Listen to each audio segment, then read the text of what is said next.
Some people are already letting us know. Please let me know, Paula and Jen, how the weather is out there in Thornhill. Although I'm in North York, so I'm sure it's a nice day, Jen. Very warm. Thanks, Paula. And we'll get started in a moment.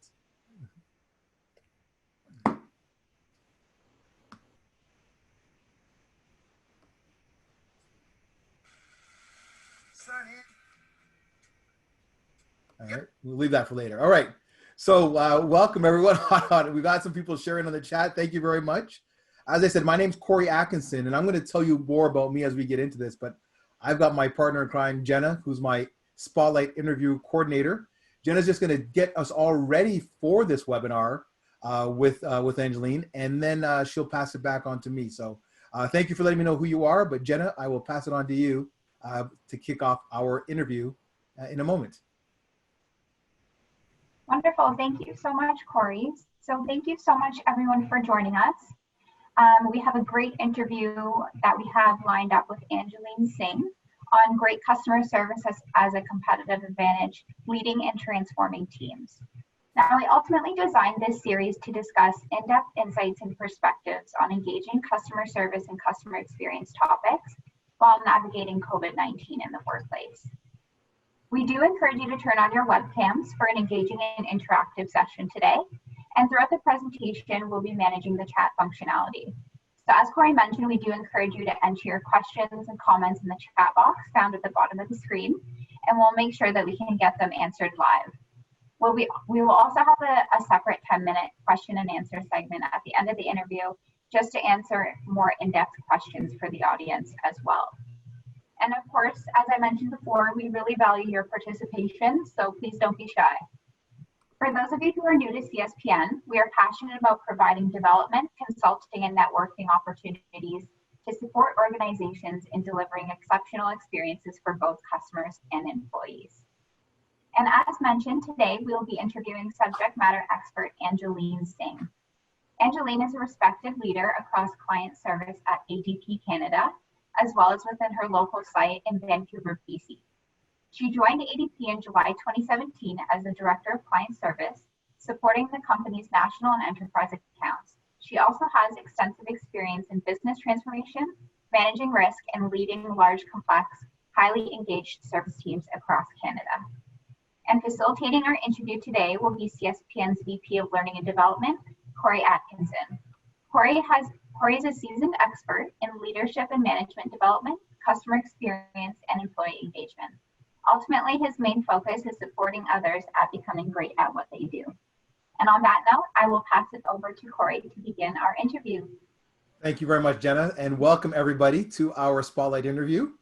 This is going to be a great one because very near and dear to my heart. And when Angeline and I chatted last week, very near and dear to her heart as well. And she's going to give us some insight. So please do grab your pens and papers as somebody who worked in some large brands that she's going to tell us about, has some ideas and some strategies. So Angeline, thank you so much for joining us all the way from BC, I believe, correct?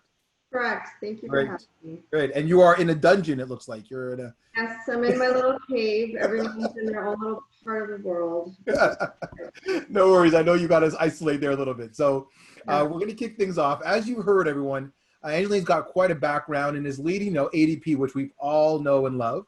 And I want to say, first of all, everyone, I hope you're staying safe out there. Obviously, we're hoping to get back to normal, but we do want to make sure that we stay safe. So with that, I want to turn it over to Angeline. Tell me a little bit more about what you've been focusing on, maybe, Angeline, over the past couple of months or just over these past crazy times before we get into some of our questions we have on the screen here.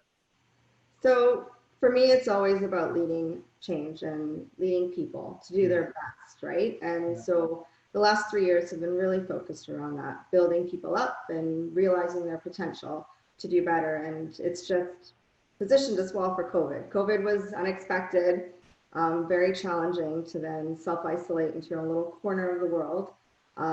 But we've excelled because of our people. Good to hear. Good to hear. So definitely that's what we're going to talk about. Our topic is on culture and teams resiliency. So tell me, Angeline, being in your world where things probably didn't slow down too much, maybe there were some areas where you definitely had to shift gears and obviously people had to stay safe. But what do you think has been on the minds of maybe your customers and maybe the broader customer in general when it comes to, is it service? Is it expediency? Is it engagement? What are your thoughts on that first question there? For me, it's always about service, delivering the best service experience you possibly can, right? With the people that you have. And that's always been my mandate with every team I've had. Uh-huh. And at ADP, it was really a core focus of mine to make sure that we delivered world-class service. So from a positioning standpoint, our sales team can actually sell it as a competitive advantage. Understandably, COVID hit, everyone got sent home. We're so used to working in a culture where you come into the office and engage with your colleagues and your peers, and your manager sits right there outside your desk. And within an instant, overnight, literally, people were sent home. You have to self-isolate, and you now rely on technology to maintain that sense of connection and community and engagement. And so it's been a challenge, but the team has done amazingly well. And in fact, probably even better than one would hope. They knew inherently what they needed to do for their clients. And when you asked about what do customers expect, I think the feedback has been, we've been the one point of constancy for them. Mm-hmm. Whatever service they had, whatever experience they had, however they engaged us before, did not change one bit. And being in the payroll business, an HR provider, it was quite a jump in terms of all the impacts with legislative changes, the changes of people and how to deal with their people. And so it was a huge impact to the team, and my team sort of took the lead and relied on each other through technology, supporting their clients. And I think that was a constant feedback to say, the world may be upside down, but you guys haven't changed. And in fact, you've done more than what we expected.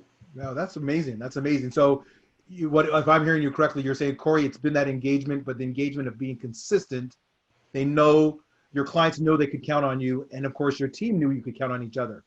Absolutely. Yep. And when you have that team that rallies against a common goal and vision, yeah, they're engaged with each other to support and work towards that goal and vision, you put yourself out there, right? And it's part of the service offering, and that you can rely on us and our customer service. And that's the one thing that we've maintained in terms of our consistency of standard, really. That's So I'm going to put you on the spot here, Angeline. I know I didn't ask you this earlier, but a lot of organizations have stepped up, whether it be the Nike with the shoes. Obviously, you guys have done your thing, different organizations.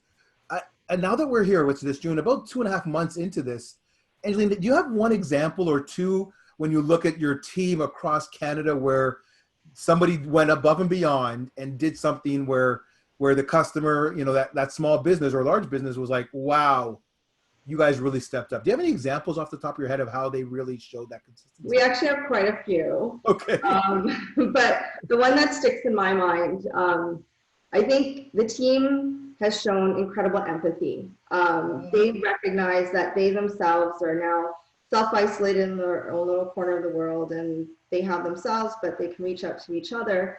But they've been able to transfer their emotional state to their clients and put themselves in their client's shoes. Yeah. So, like ourselves, all of our clients have had to self-isolate. Yeah. And so the once we're teams that were working together are now remote and a distance from each other. And so one of the things that stuck out was one payroll team or one client, they were really struggling to get their work done. And one of my frontline associates was like, don't worry about it. I'm here, I'm available. Reach out to me at any time. And they worked with them through the weekend to make sure they had everything to get things done. And so that's what I mean. Like, people have kind of gone above and beyond, recognizing that people are in a really tough situation in some cases where they've had mass layoffs because of their business situation and they're stressed. And my team has really taken it upon themselves to say, this is one thing you don't need to stress about. Leave it with us, and we're here to help you. And so they have become an extension of their clients and supporting them to their fullest extent, even though they're remote. And we have multiple examples of that. But I'm proud to say it's because of the culture that we've worked to build over the last 3 years while I've been here.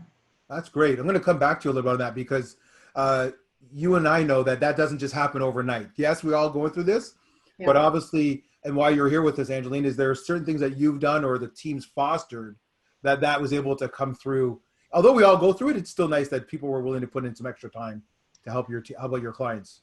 Yes, to your point, it's not something overnight, and you can't just build it instantly. It comes with a lot of hard work and a lot of discipline. And like I said, I've been here 3 years in the role, and from the onset, with every team I've had, I've always created a goal and a vision for the team. Good. Something aspirational for them to work on, right? And in a customer service facing role, it's easy enough, I find, to say, you know what, we can be the best. You have the potential to outshine what you thought possible, right? And so when people have that aspirational goal, it gives them a direction to head towards, right? And really target for.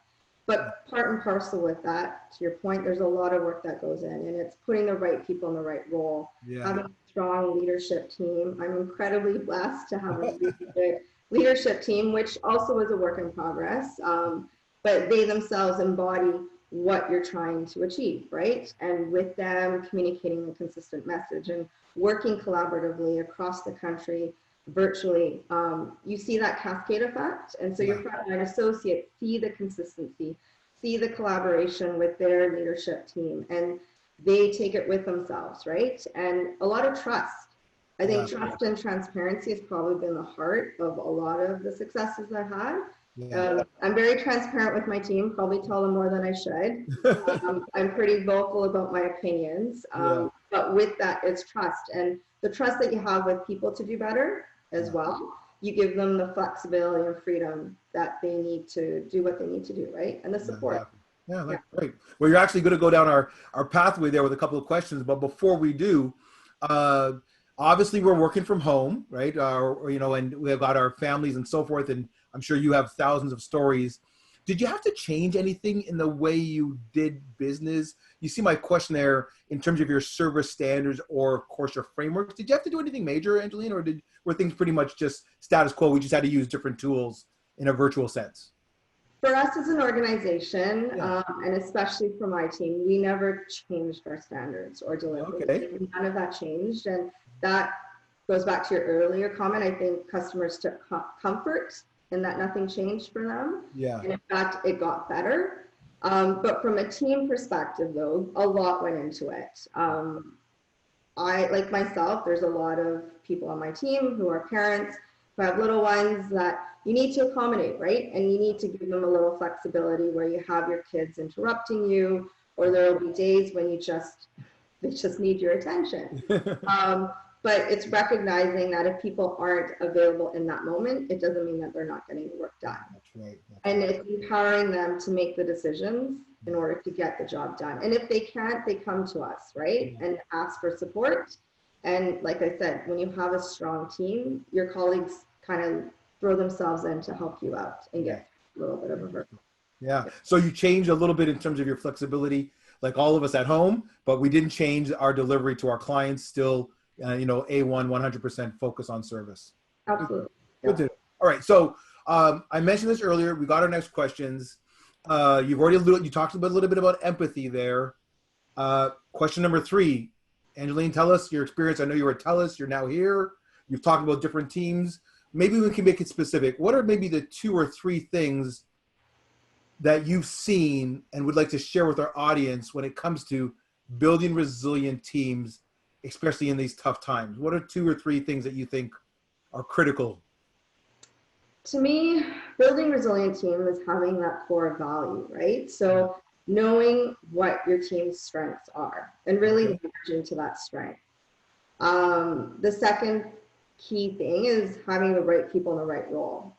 I have a pretty diverse team. I like to have diversity in thought and skill. So depending on whatever situation is, you can pluck the talent from your team, right? To say, you're really good with dealing with escalation. So you're going to be my champion on this. And we now take guidance from you and direction from you, right? And it's sort of establishing leadership in different levels of your team. It doesn't necessarily mean that I need to it doesn't mean I need to always tell people what to do. Sometimes it means finding the right person to lead you through that particular situation or particular challenge, right? And it also creates, you almost achieve economies of scale with your team. By stretching your team and putting people accountable for different areas, you can then cover more ground.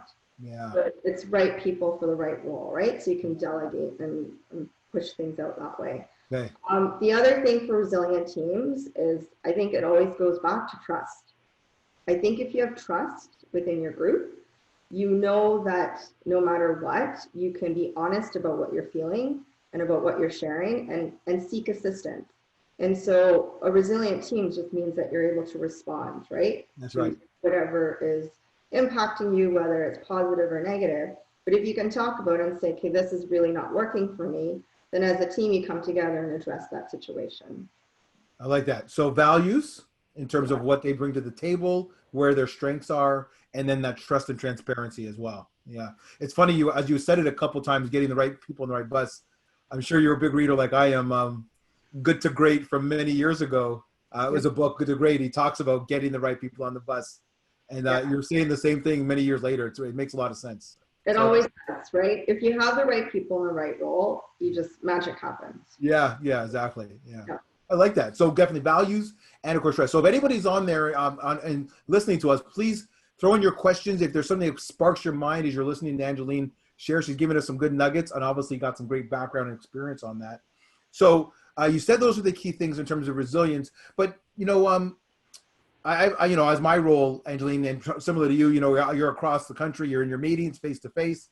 Maybe you're doing okay, maybe I'm doing okay, but I talk to some people and they're like, "Oh, Cory, I just want to get back to my office. I want to see somebody again." Yeah. Is there anything that you would say be mindful of as people's skills might not be able to be used the same way they were in our pre-March now? Like, I mean, they can't always use those same skills. Is there anything that you'd say, Cory, be watch out for, or how do we keep us staying resilient in these tough times? Because people are going to be good for a while, but you can only be stretched for so long. Absolutely. It's understanding that everyone needs a bit of a downtime. Okay. And for me, I know myself that sometimes you do need to take a step back from things, that you can't be on 110% all the time, because that is draining. In terms of, yes, the situation does vary in terms of you were once in an office and you may have been like a star performer or the go-to person in the office, and now we're in a completely different situation. But I think as humans, as individuals, it's good to be challenged sometimes. And amazingly enough, my team, there were people who I was concerned about working from home with technology, but they've really risen to the challenge and they've excelled, right? And to me, that has been only because of the engagement that my managers have had with their frontline associates. And it goes back to trust, right? Is how are you doing today? What can I help you with? How are things feeling for you? I like that. And so if you have trust with your leader and with your colleagues, you're going to be open about it. And you get the support and you move over that. In terms of, there were some people who I didn't think who would be successful at home and have turned out to be quite successful. Yeah. It's not to say overnight. There was some work and progress and adapting to this. And I think a lot of them are like, no, I have a groove on now. And technology can be beneficial. My team has talked about how they have WebEx lunches just to have that face-to-face connection and say hello and maybe play virtual games online to maintain that social connection that is so human, right? Yeah, makes sense. And it gives a break from your day-to-day work and the mundaneness of the work. To me, another part is creativity. There's a lot of people who are very analytical and very logical, but to me, that blend of creativity sparks new ideas and creates an opportunity for exploring things that you never would. And so it's having those opportunities where you don't think about work, but you let your mind explore. And so with technology, you kind of have fun games or just have chit chat, social conversation, jokes, and it loosens people up, right? And their mind starts thinking, and you can have a refreshed approach and thinking about a problem and engage like that. people in the conversation too. All right. So you've talked a little bit about these are some strategies to keep us resilient, and then you've literally migrated into my fourth question there about culture, engagement, and supporting the virtual work environment. Angeline, I know that you probably were doing some of these things pre-COVID, but what are some best practices? I now everyone that's joined us, Angeline, I think you said you have like around 70 people reporting to you across the country. What are some of the things that you have how can I say this, put into practice on a regular basis to ensure that the trust is there, the transparency is there? Obviously, you talked about WebEx lunches. Is there anything else that you've found has been novel or fun or different that's keep people engaged and kept the culture going, although you're not in the same space? I don't think it's novel what we do, but it's something I'm very specific about with every team I've had. I had one really great leader who once told me, like, a one-on-one isn't a formal meeting. He sort of said, me talking to you, just a 2-minute conversation, consider this coaching, consider this like engagement, right? And so I really took that to heart, because to me, yes, a one-on-one can be that 1 hour formal sort of, let's go through your work, what's going on. But to me, I think the success is having those informal connection points with the people that you work with. Okay. And so my managers constantly are in conversation with their team. Sometimes it may be like, hey, are we on task to get this done? Or it might just be like, how are you doing today? We haven't, like, I've noticed some things happening, just wanted to check in and make sure you're okay. I myself, I talk to all my leaders virtually throughout the day. They probably hear a little too much of me sometimes. But with technology, it's either we pick up the phone or we link each other, but it's constant conversation. It's constant dialogue. And sometimes it's work and sometimes it's not. But having that open line of communication is really what's been our success. In a work environment, it's easy enough, right? You get up, go grab a coffee with someone, have that water cooler chat. Now, virtually, you do need to be a bit more creative, but with WebEx and chat, it makes it pretty good. Very nice. Yeah. So definitely staying in touch. So look at this. You said consistency with your customers externally, consistency with your team internally as well. Same idea, just a different focus. Exactly. Great. Yeah. So you got me thinking there, with such a group here, and we got different people coming, joining us from across the country. How have you done anything at your level to do any general communications to the 70? Do you do a once a month town hall? Have you done anything like that to also keep people engaged? Because Angeline, in organizations, right, what you say up here sometimes can get watered down a little bit when it gets to maybe to the third or fourth level. Have you done anything interesting, or is there anything in your mind to also keep going? Because again, we don't know when we're going to get back to normal. Absolutely. So I've worked as a leader with virtual teams before. Okay, and so having to work from home, it's no different than being remote from a team. So the tools that I've always used in the past, and I continue to do it today, is I do have a pretty open dialogue with frontline associates. Okay. Even though I'm a director, my philosophy is that it's just a title. I'm curious by nature, so when I need to know something, I'll just go to someone and be like, talk to me about this. And so I have a really literally open door policy, and they know that they can come to me and ask questions. In terms of more formalized approach, because my leaders have become an extension of me, our frontline CSRs do see that, right? So when they talk to any one of my managers, it's almost as if they're talking to me, and the conversation's always the same. I haven't been able to travel, not sure when we're going to travel, but when we could, that was a great option. But now we are planning on having virtual sort of meet and greets where we'll get the team online. But the other thing I've always done pre-COVID and even post-COVID now is always on at least semi-annual basis is kind of do a recap. So we're coming up to the end of our fiscal. Okay. So it's always a great time to say, like, look at all the stuff we've done over the year. This is what's on track and what we're looking ahead to do, right? And get the team thinking about that and celebrate your wins and accomplishments. I think it's easy to lose track of how far a team has come over the past 12 months. Yeah. It's great to sort of summarize it. And to me, it's always like a personal note from myself to my team. And then just kind of lay out, okay, going back to my initial vision and what I set out when I first started here, we're on track, and this is the next step of it, right? The next we're marching towards our goal. I like that. So reminding that. So keeping them in line, sort of the eyes on the prize, what's next, checking in.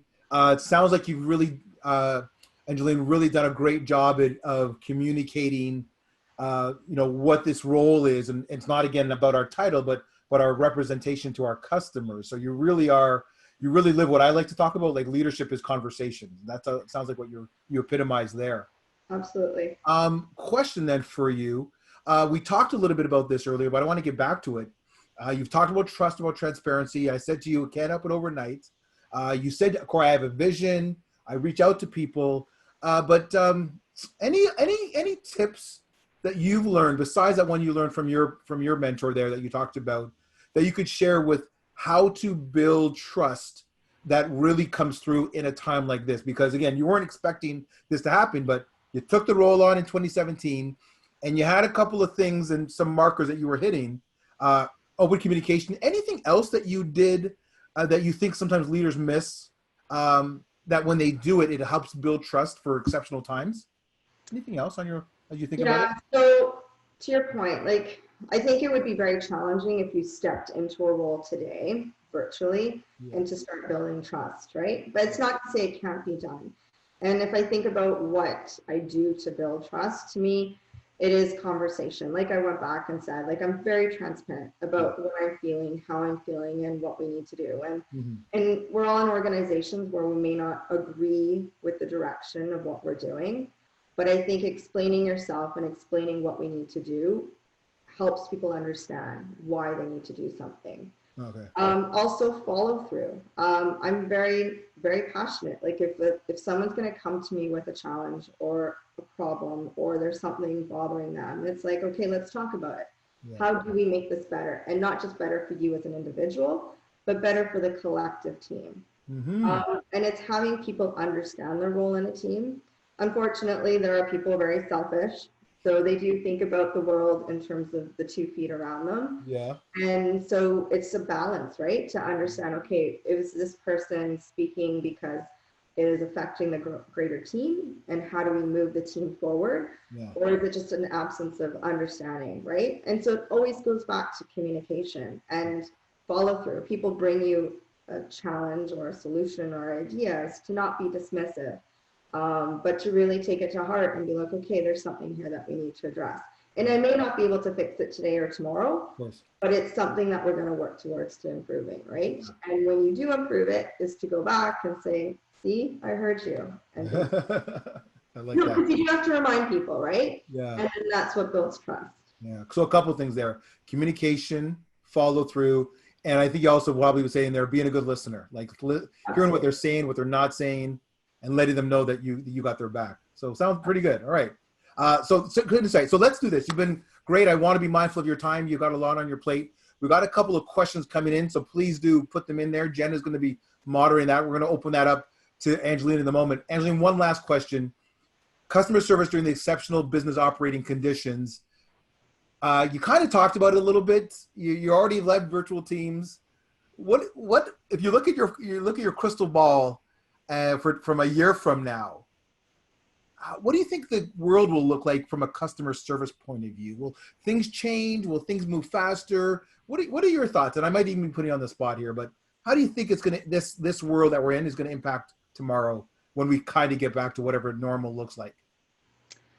It's a really interesting question, and I always think of customer service from my vantage point as a client, as a customer, right? So whenever I talk to my team, I'm like, think about when you're out there in your world and you're being a customer, like what irks you? Yeah. And I think right now in COVID, to me, the challenge is like the whole virus situation. Like you want business to just make it easy, right? To make it safe for you. Yeah. And I've had some interactions where I've been very impressed. The business has thought about you and what your needs are in this time where you have to have heightened safety and security about your well-being.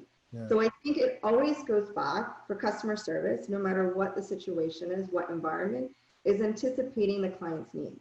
Yeah. If you know what your client's going to want and you're prepped for that and you don't leave them hanging or guessing what your next move is, it's all about clients feeling safe, right? And assured that you've anticipated their needs. And so they keep coming back for more, because if you have a great experience, like think of it like a luxury hotel or concierge where they lay out the red carpet for you and you're like, wow, I didn't even know I wanted that. Or and you experience it and you hunger for it even more. Yeah. So I think in this situation with COVID, I think those businesses that can anticipate a client's desires and needs Yeah. are going to be the most successful. I like your thinking there. I like your thinking. It's no different like any evolution of business from Angeline, from our Walkmans to our record players to our MP3s, and of course, right, our eBays to Amazon, right? It was next day, and of course, all these disrupting businesses like car sharing apps, right? So you're right. I like that. So it's but now what I'm hearing from you is, but Cory, it's anticipating from a safety point of view to make people feel safe to come into your business or to connect with you. Yeah, Yeah, I absolutely. like that. Great. Perfect. Well, you've given some great insights here. It's been good to chat with you. I would love to pick your brain more on your background on leadership and stuff like that. That's always near and dear to my heart. But I do want to open up the floor to some questions. It looks like we got a couple of people here throwing in some questions in the chat. Jenna, do you want to help us out with some of the questions you've seen? And we'll turn it over to Angeline to respond and put her on the spot to see her thoughts on some of these questions. Yeah, absolutely. So one of the questions that we have is, how can you remotely manage the same level of engagement with external stakeholders like customers? Sorry, can you repeat it again, Jenna? Yeah, absolutely. How can you remotely manage same level of engagement with external stakeholders such as customers? So to me, yeah, so I understand. So for me, in my business right now, it's an interesting relationship, and it's funny, like the question, it's how do you create that engagement with clients, right? And I think inherently it's always been this case where if you can become part of that client's organization, where you're almost like an extension of their business, they want to work with you, right? And they're engaged with you, and they bring you into the conversation about what they're thinking about their business and where they're going. And that creates that little window of opportunity for you to hook in and understand how your business can meet their needs. And so engagement is all about that, connecting and making people come along with you. And so I think if you're just being a partner with that business, and it goes back to anticipating their needs. If they're just like, wow, like you're delivering everything I need before I even know I need it, that's a pretty tight bond that you can. So a partnership mentality will help you. Yeah. Yeah, I like that. That's good. Another question, Jenna? Yeah, we have a two-part question here. So I'll read the first part and then I'll follow up after we get your insights, Angeline. But the question is, how do you improve morale when your team hits low moments? Yeah, that does come. It definitely does come. It's a hard one, I think, for me. So for me, being in the role that I am, like I said, I have a really great management team. And like I said, I'm very transparent with my feelings and pretty vocal and passionate. For me as a leader, it's then pausing and taking a step back. And I have my own sort of internal network of colleagues and people that I go bounce ideas about and saying, look, I'm kind of in this lull. Tell me, am I thinking things wrong or different perspective, right? So I think it's always helpful to get reignited by having different people in your network to kind of boost you up and say, no, you're on the right path, and maybe you need to approach it from this way and look at it in a different way. And once you have your batteries kind of recharged, you can kind of have the conversation with the next level, and be like, okay, so what do we focus on? And recently, I think we have hit that lull, and what really is kind of given us the step up to get out of it is to say, let's focus on what we know we do best. That's strength, right? When you always go back to your core strength, it's a place to fall back on. It's like, you know what, we're really, really good at this, and this is what we need to protect. And the things that are getting us down, let's compartmentalize and let's figure out how we tackle it. And whenever you kind of hit that low, there's always going to be a path out of it. It may not be the most comfortable path, but there are going to be paths out of it. And each of them are going to have pros and cons. And I think once you articulate what the pros and cons are, you can kind of map out your direction out of that sort of low point, if you will. Perfect. And the follow-up question to that one there was, how do you reward your team for achievements when working remotely? So that one is a challenge, definitely a challenge. Historically, we were really good at throwing really good parties, but being virtual, it's going to be tough. Yes. So as a leadership team, we are thinking about how to have a virtual celebration. So we're going to kind of get all the different sites engaged and contribute in their own little way, have some fun with it, get creative. Once again, using technology to see what we can come up with, and at least have that scheduled 1 hour conversation where you get to see everyone's face. And everyone might get a drink. You'll have to pour your own, unfortunately. But it's a way to, like, once again, reflect on your achievement and accomplishment. It is hard to reward, but I think what you can always maintain is recognition. And we're doing a lot more recognition, a lot more call outs. I mean, our clients are giving us great feedback on our customer service. So to me, I'm really grabbing those and highlighting it to senior leadership. I think when you have someone at an executive level that you've brought to attention of something remarkable, of someone who's gone above and beyond, just that little acknowledgement, I think it's a good pat on the back that makes people think, okay, I've been acknowledged and recognized. Great, I like that. I like that a lot. I often say to people, sometimes, you know, a good piece of feedback in terms of thanks, Angeline or Cory, can do more than any little bonus. You know, that net recognition can really last a long time, but it's doing it with intention and making sure that it makes a difference. Exactly. I think someone just messaged in the chat that their CEO called. Yeah, I see that. Like, that's amazing. I know in my previous organization, you'd get a letter from the president and people would frame it. Yeah. It's such a, like, an acknowledgement. So it goes a long way. It does go a long way. Great. All right. Any other questions? Anyone out there? We've got quite a few people still with us. Looks like everyone's enjoying this. If you've enjoyed what you've been hearing from Angeline, please do let us know in the chat.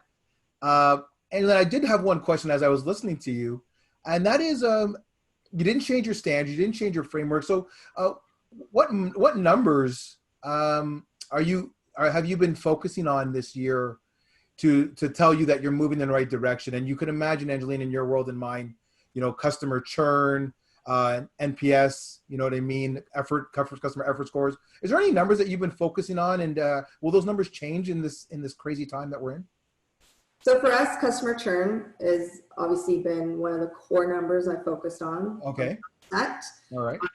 But that is about, someone asked the question about customer engagement, right? Yeah. And our numbers have been phenomenally strong, and we've built our success on that. Mm-hmm. To me, it's always, what is the one number that you want to tackle? And really refine and get a process around it and a cadence around it, where once you've hit your target, it's become part of your muscle memory, if you will. Yeah, I like that, yeah. That you now know what you need to do to sustain that result. So we've done that for customer churn or retention in our world.